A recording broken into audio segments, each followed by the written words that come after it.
আজকের বিষয় তড়িৎ প্রবাহ ও ওহমের সূত্র। এটা দ্বিতীয় ইউনিট।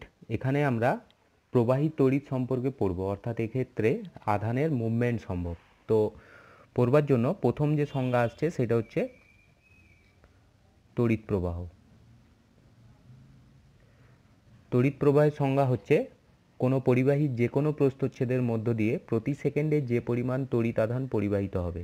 ধরে নিচ্ছি এখানে একটি পরিবাহী, ধরে নিচ্ছি এই পরিবাহীর মধ্য দিয়ে টি সময়ে কিউ পরিমাণ আধান পরিবাহিত হয়। তো এক্ষেত্রে আমরা লিখতে পারি তড়িৎ প্রবাহ I equals to Q by T, অর্থাৎ সংজ্ঞা অনুযায়ী লিখতে পারি যদি টি ইকুয়ালস টু 1 হয় সেক্ষেত্রে আই ইকুয়ালস টু কিউ হয়ে যাবে, অর্থাৎ একক সময়ে যে পরিমাণ আধান পরিবাহিত হবে তাকেই বলা হবে তড়িৎ প্রবাহ।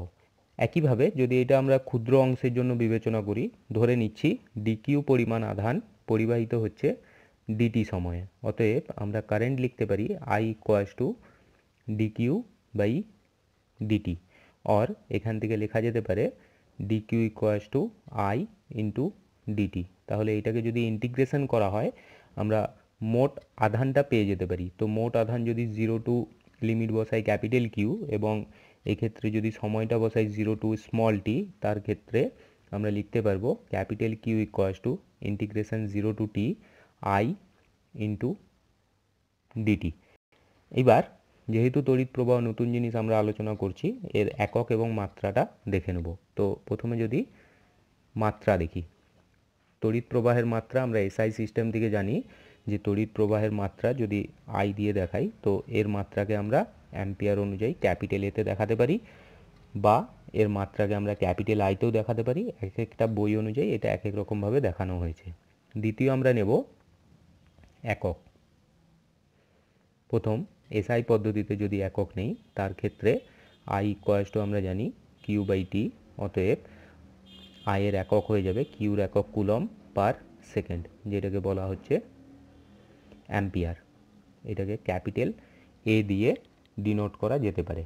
একইভাবে যদি আমরা সিজিএস পদ্ধতিতে আসি, সিজিএস পদ্ধতিতে নিতে পারি আয়ের একক কিউর একক হচ্ছে স্ট্যাট কুলম বাই সেকেন্ড, এটা হয়ে যাবে সিজিএস পদ্ধতিতে একক। নেক্সট আসবো তড়িৎ প্রবাহের প্রচলিত দিক। যদি এটা পরিবাহী হয়, ধরে নিচ্ছি পরিবাহীটা আছে এ বি, এক্ষেত্রে যদি ইলেকট্রন এই দিকে পরিবাহিত হয়, ইলেকট্রন যাচ্ছে হচ্ছে বাম দিক থেকে ডান দিকে, তো প্রচলিত দিক হচ্ছে ইলেকট্রন যেদিকে পরিবাহিত হবে তার বিপরীত দিকে কারেন্ট প্রবাহিত হবে। যেহেতু ইলেকট্রনটা ঋণাত্মক আধান, তাহলে ইলেকট্রন যদি এ থেকে বিতে পরিবাহিত হয় তাহলে আইটা পরিবাহিত হবে বি থেকে এর দিকে, তাহলে ইলেকট্রন পরিবাহিত হচ্ছে এ থেকে বি এর দিকে, কিন্তু আই পরিবাহিত হবে বি থেকে এর দিকে, অর্থাৎ আধান যেদিকে পরিবাহিত হবে, বিশেষ করে ইলেকট্রন ঋণাত্মক আধান বলে যেদিকে পরিবাহিত হবে তার বিপরীত দিকে কী হবে, তড়িৎ প্রবাহটা নির্দেশ করতে পারি আমরা। নেক্সট আসবো তড়িৎচালক বল বা ইলেকট্রোমোটিভ ফোর্স, এটাকে ইএমএফও বলা যায়। এটার দুটো সংজ্ঞা হয়।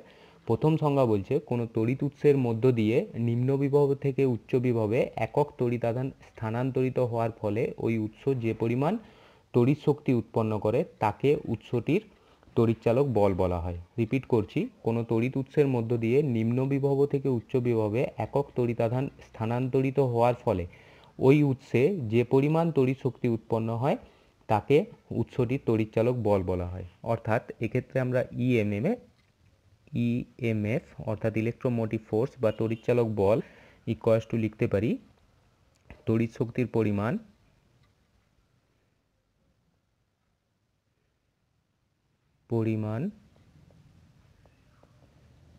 বাই স্থানান্তরিত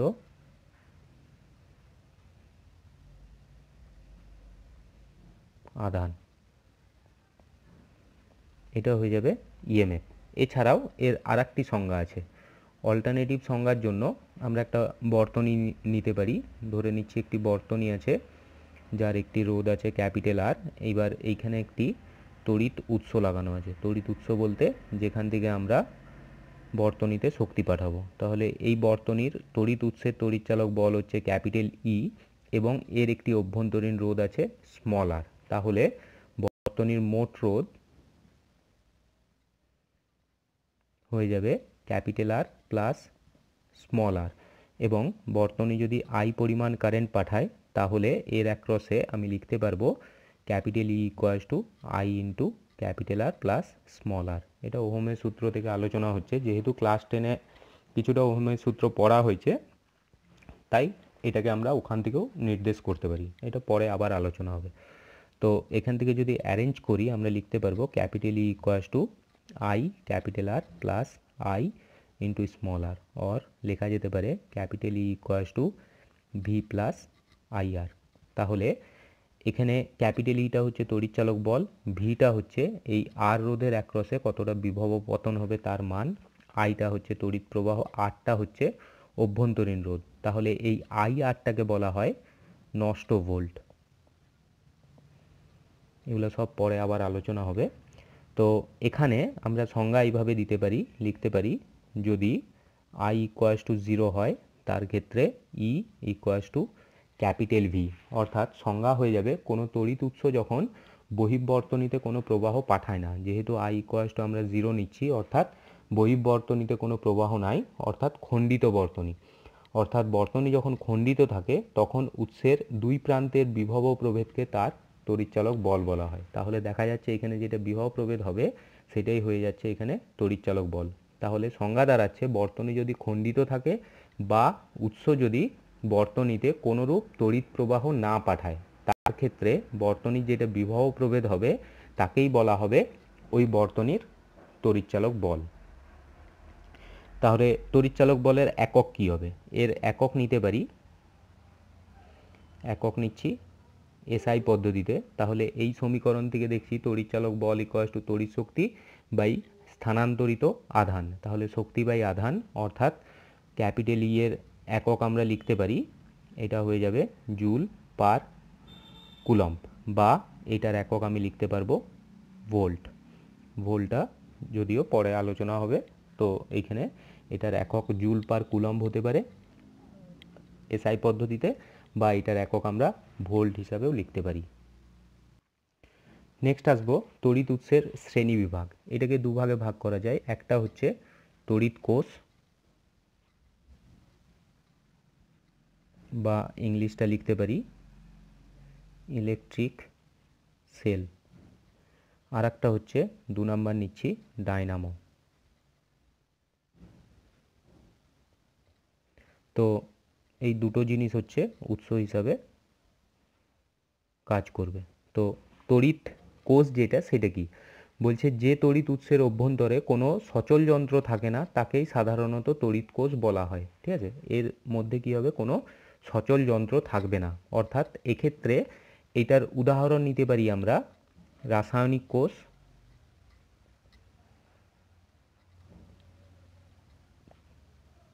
কোষ যেমন ব্যাটারি, সৌর কোষ, আলোক তড়িৎ কোষ, নিউক্লিয় কোষ, এগুলোকে নিতে পারি। অর্থাৎ কোনো সচল যন্ত্র নাই। কিন্তু ডায়নামোর মধ্যে কি আছে, সচল যন্ত্র থাকবে। সচল যন্ত্রাংশযুক্ত তড়িৎ উৎসই হলো ডায়নামো।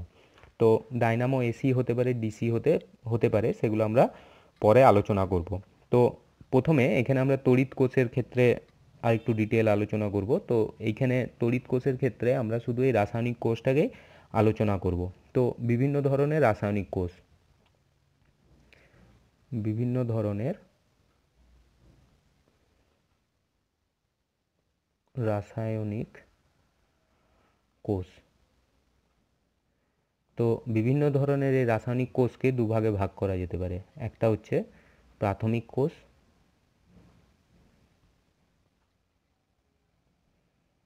প্রাথমিক কোষ বলতে এগুলো আমরা সিঙ্গেল ইউজ করতে পারি, একবারই ইউজ করতে পারবো। এই ধরনের কোষে রাসায়নিক শক্তি তড়িৎ শক্তিতে রূপান্তরিত হবে। তো এটার উদাহরণ যেমন হচ্ছে, এগুলা প্র্যাকটিক্যাল পারপাসে ইউজ হয়, যেমন ভোল্টীয় কোষ,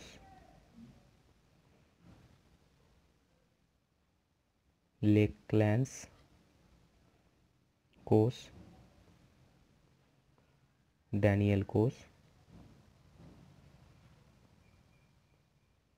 এগুলা আমরা এর উদাহরণ হিসাবে নিতে পারি। এছাড়াও আরেকটা হয় গৌণ কোষ, সেকেন্ডারি সেল বলতে পারি। তো গৌণ কোষ হচ্ছে এগুলো আমরা দ্বিতীয়বার ইউজ করতে পারি। বলছে এই ধরনের কোষেও রাসায়নিক শক্তি তড়িৎ শক্তিতে রূপান্তরিত করা হয়, তবে এই কোষ বারবার ব্যবহার করার জন্য কোষটিকে গৌণ কোষ বলা হবে। তো এটা বারবার ব্যবহার করা যায়, বারবার ব্যবহার সম্ভব, ব্যবহার করা যায়, তাই এটাকে আমরা বলতে পারি গৌণ কোষ। প্রাথমিক কোষ সিঙ্গেল টাইম ইউজ হবে, একবারই এটার ইউজ আছে, কিন্তু গৌণ কোষকে আমরা বারবার ব্যবহার করতে পারি। যেমন গৌণ কোষের উদাহরণ নিতে পারি লেড অ্যাসিড,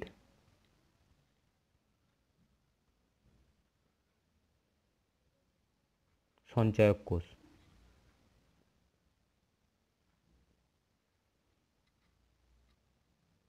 যত রকমের ব্যাটারি আছে যেগুলো আমরা দ্বিতীয়বার ইউজ করতে পারি, যেমন মোবাইলের ব্যাটারি, টর্চের ব্যাটারি, বা এখন যে অ্যাপ্লায়েন্সেস আছে ট্রিমার বা হেয়ার ট্রিমারের যে ব্যাটারি, ওইগুলো আমরা গৌণ কোষের আন্ডারে আলোচনা করতে পারি। তো এইটাই হচ্ছে গৌণ কোষ। গৌণ কোষ হচ্ছে এমন একটা কোষ যেগুলা বারবার ব্যবহার সক্ষম। তাহলে এবার এই কোষকে কিভাবে চিহ্নিত করব, বর্তনীতে একে কিভাবে দেখাবো, তো হেডিং দিচ্ছি কোষের চিহ্ন।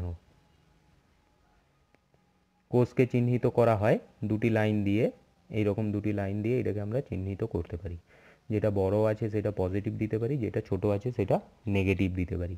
যদি এটা পরিবর্তনশীল কোষ হয়, মানে ভোল্টেজ যদি বাড়ানো বা কমানো যায়, তার ক্ষেত্রে এর উপর আমরা একটি অ্যারো চিহ্ন দেখাতে পারি। অ্যারোটার মানে হচ্ছে এটা নির্দিষ্ট মানের নয়, এটা আমরা এর তড়িৎচালক বল বৃদ্ধি করতে পারি বা হ্রাস করতে পারি। নেক্সট আসবো গৌণ কোষের সামর্থ্য এবং কর্মদক্ষতা। তো প্রথম ব্যাখ্যা দেব হচ্ছে সামর্থ্য। সামর্থ্য হচ্ছে সম্পূর্ণ আহিত অবস্থা থেকে সম্পূর্ণ ক্ষরিত অবস্থায় পৌঁছানো পর্যন্ত একটি গৌণ কোষ বহির্বর্তনীতে যে পরিমাণ তড়িৎ আধান পাঠাতে পারে তাকে ওই কোষের সামর্থ্য বলে। তাহলে একটা ব্যাটারি ফুললি চার্জ করা থাকবে, সেই চার্জ অবস্থায় ওটাকে যদি আমরা ডিসচার্জ করি, তখনও বহির্বর্তনীতে যে পরিমাণ তড়িৎ আধান পাঠাবে তাকে ওই কোষের সামর্থ্য বলা হবে। তো সামর্থ্যের ক্ষেত্রে এর এককটা দেখব, এখানে এই একক থেকেই মেনলি কোশ্চেন আসে। এর একক যদি আমরা এসআই পদ্ধতিতে দেখাই, একক হয় অ্যাম্পিয়ার ঘন্টা, এইচ দিয়ে দেখাতে পারি। এটা হচ্ছে অ্যাম্পিয়ার ঘন্টা। এর মানে হচ্ছে, মানে যদি আমরা লিখি 1 অ্যাম্পিয়ার ঘন্টা, এর মানে যে পরিমাণ আধান দাঁড়াবে, এটাকে লিখতে পারি 1 অ্যাম্পিয়ার ইন্টু 1 আওয়ার। এবার 1 ঘন্টা সমান জানি আমরা 3600 সেকেন্ড, তাহলে 1 অ্যাম্পিয়ার ইন্টু 3600 সেকেন্ড, তাহলে এইটা হয়ে যাবে 3600 অ্যাম্পিয়ার সেকেন্ড। যেহেতু অ্যাম্পিয়ার সেকেন্ড আসছে, অ্যাম্পিয়ার সেকেন্ড অর্থাৎ এটা কুলম্ব হয়ে যাবে, দিলে এটা হয়ে যাবে 3600 কুলম্ব, অর্থাৎ 1 অ্যাম্পিয়ার ঘন্টা মানে হচ্ছে 3600 কুলম্ব। সুতরাং আমরা বলতে পারি 1 অ্যাম্পিয়ার ঘন্টা সামর্থ্যের একটি কোষ 3600 কুলম্ব তড়িৎ আধান সরবরাহ করতে পারবে। যদি কোনো কোষে 1 অ্যাম্পিয়ার আওয়ার লেখা থাকে, অর্থাৎ তার মানে হচ্ছে এটা 3600 কুলম্ব পর্যন্ত আধান সরবরাহ করতে পারে। যেমন আরেকটা যদি উদাহরণ নেই, কোনো গৌণ কোষের সামর্থ্য যদি লেখা থাকে 50 অ্যাম্পিয়ার আওয়ার, এক্সাম্পল নিচ্ছি, লেখা আছে 50 অ্যাম্পিয়ার আওয়ার, এর মানেটা কি দাঁড়াবে? মানেটা হচ্ছে কোষটা থেকে যদি 1 অ্যাম্পিয়ার স্থির মানের প্রবাহ পাঠানো হয়, সেক্ষেত্রে এটা 50 ঘন্টা ধরে তড়িৎ প্রবাহ প্রদান করবে। মানে আমার দরকার হচ্ছে 1 অ্যাম্পিয়ার, ধরে নিচ্ছি কোনো বর্তনী 1 অ্যাম্পিয়ারে চলছে, তাহলে এইটা ব্যাকআপ দেবে হচ্ছে 50 ঘন্টা পর্যন্ত। এটা হচ্ছে অ্যাম্পিয়ার আওয়ারের এক্সাম্পল। যেমন এখনকার দিনে মোবাইলের ব্যাটারি যদি দেখা হয়, ধরে নিচ্ছি কোনো একটা মোবাইলে এটা লেখা আছে 5000 মিলি অ্যাম্পিয়ার আওয়ার, তাহলে ওই মোবাইল যদি 1 মিলি অ্যাম্পিয়ার করে প্রবাহ চায়, তাহলে মোবাইলটা 5000 ঘন্টা ব্যাকআপ দেবে। ঠিক আছে, এবার যেই হিসাবে এইটা বাড়তে থাকবে, যদি এটা 1 মিলির জায়গায় 5 মিলি অ্যাম্পিয়ার হয়, তার ক্ষেত্রে এটা 5 দিয়ে ভাগ হয়ে যাবে, অর্থাৎ এটা তখন 1000 ঘন্টা ব্যাকআপ দিবে। তো যেরকম মোবাইলের রিকোয়ারমেন্ট হবে, অর্থাৎ যেরকম ও প্রবাহ চাইবে সেই হিসাবে কি হবে ওটা আমি ব্যাকআপ পাবো। যদি কম প্রবাহ হয় বেশি ব্যাকআপ দেবে, যদি বেশি প্রবাহ হয় তার ক্ষেত্রে ব্যাটারিটা কম সময় পর্যন্ত ব্যাকআপ দেবে। নেক্সট আসবো কর্মদক্ষতা, এফিসিয়েন্সি। এটা হচ্ছে আহিতকরণের সময় কোনো গৌণ কোষে যে পরিমাণ তড়িতাধান পাঠানো হয় ক্ষরণের সময় কোষটি থেকে ততটাই তড়িতাধান পাওয়া যায় না। প্রাপ্ত ও প্রদত্ত আধানের অনুপাতকে অ্যাম্পিয়ার ঘন্টা কর্মদক্ষতা বলে। মানে আমি কিছু পরিমাণ শক্তি দিলাম ওকে চার্জিংয়ের সময়, কিন্তু যখন আমি ডিসচার্জ করছি অর্থাৎ শক্তিটা পুনরুদ্ধার করছি সেই সময় কি হচ্ছে পুরো শক্তিটা আমি ফেরত পাচ্ছি না, 100% বলে কিছু হয় না। তো এই যে এই ব্যাপারটা যতটা দিচ্ছি তার সাপেক্ষে যতটা পাচ্ছি এইটাকেই বলা হচ্ছে কোষের অ্যাম্পিয়ার ঘন্টা কর্মদক্ষতা। তো এই কর্মদক্ষতাকে আমরা ইটা দিয়ে দেখাতে পারি, এনটাকে একটু টেনে লেখা হবে। তো এর সমীকরণ হয় তড়িতাধানের সময় প্রাপ্ত শক্তি, তড়িৎক্ষরণের সময়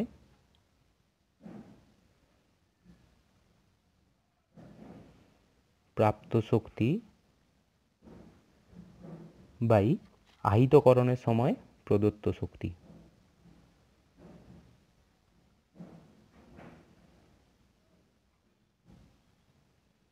সময় প্রদত্ত শক্তি অর্থাৎ যেটা দাঁড়াচ্ছে আমরা যে পরিমাণ শক্তি দিয়েছি তার সাপেক্ষে কি পরিমাণ শক্তি পাবো, এই দুইয়ের অনুপাতকে বলা হচ্ছে আমার কর্মদক্ষতা।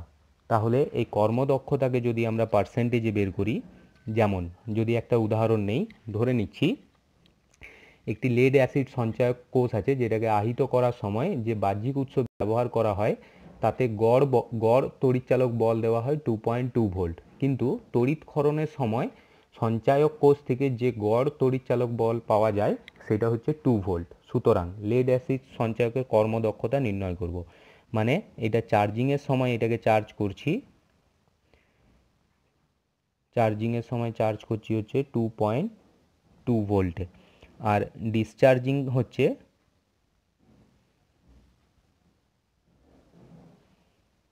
2 ভোল্ট। তাহলে এর কর্মদক্ষতা লিখতে পারবো ইটা ইকুয়ালস টু 2.0 বাই 2.2 ইন্টু, এবার এর সাথে একটা ফ্যাক্টর গুণ হবে যেটা হচ্ছে লেড অ্যাসিড সঞ্চয়কের ক্ষেত্রে এর মানটা হয়, যেহেতু এখানে আমরা লেড অ্যাসিড সঞ্চয়ক নিচ্ছি এর কর্মদক্ষতা অ্যাম্পিয়ার ঘন্টায় এর মানটা হয় 0.9। এক্সাম্পল নিচ্ছি এখানে লেড অ্যাসিড যদি হয়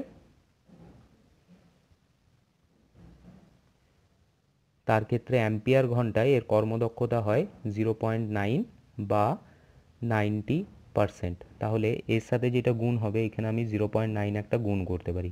তো এটা গুণ করে সমাধান করলে যেটা পাবো সেটা হচ্ছে 0.8, অর্থাৎ পার্সেন্টেজে এটার কর্মদক্ষতা হয়ে যাবে 80%। তো এটা হচ্ছে কর্মদক্ষতার রাশিমালা। তাহলে কর্মদক্ষতা ব্যাপারটা দাঁড়াচ্ছে তড়িৎ ক্ষেত্রের সময় প্রাপ্ত শক্তি বাই আহিত ক্ষরণের সময় প্রদত্ত শক্তি, কতটা শক্তি দিচ্ছি তার সাপেক্ষে কতটা আমি রিটার্ন পাচ্ছি, সেটাই হচ্ছে কর্মদক্ষতা।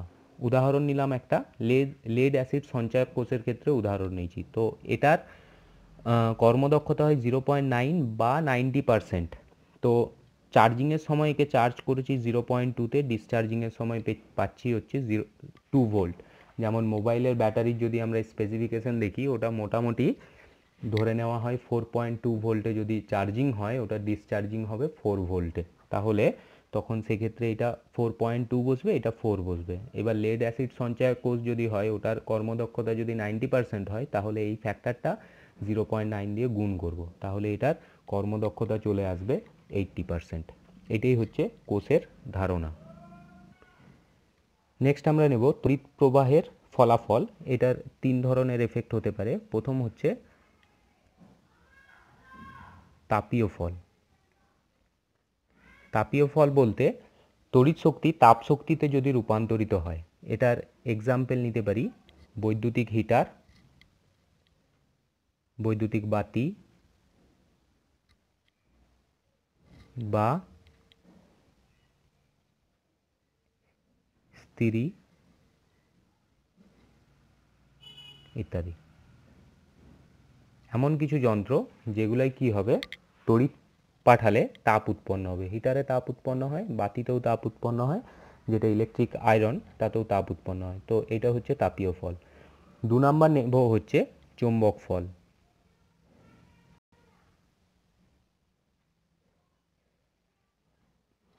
চৌম্বক ফল হচ্ছে তড়িৎ শক্তি চুম্বক শক্তিতে রূপান্তরিত হবে। যেমন এটার এক্সাম্পল আমরা নিতে পারি তড়িৎ চুম্বক। যেমন এটার এক্সাম্পল, একটি পেরেকের মধ্যে যদি একটি তার জড়িয়ে তাতে তড়িৎ প্রবাহ পাঠানো হয়, তার ক্ষেত্রে ওই পেরেকটি কী হবে, চুম্বকে রূপান্তরিত হয়ে যাবে। তো তখন ওটাকে বলা হচ্ছে তড়িৎ চুম্বক। 3 নাম্বার নিতে পারি রাসায়নিক ফল।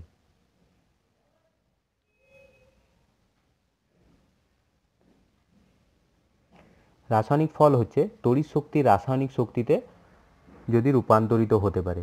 যেমন আমরা তড়িৎ বিশ্লেষণ নিতে পারি, তড়িৎ প্রলেপন নিতে পারি। এক্সাম্পল নিচ্ছি তড়িৎ বিশ্লেষণ।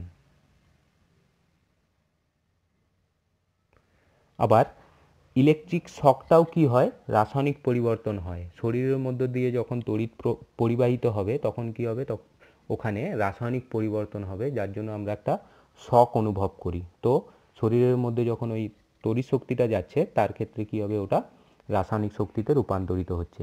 এছাড়াও আর কিছু শক্তিতে যেতে পারি, যেমন আলোক শক্তি। তড়িৎ শক্তি থেকে আলোক শক্তিও পাওয়া যায়, যেমন ইলেকট্রিক লাইট।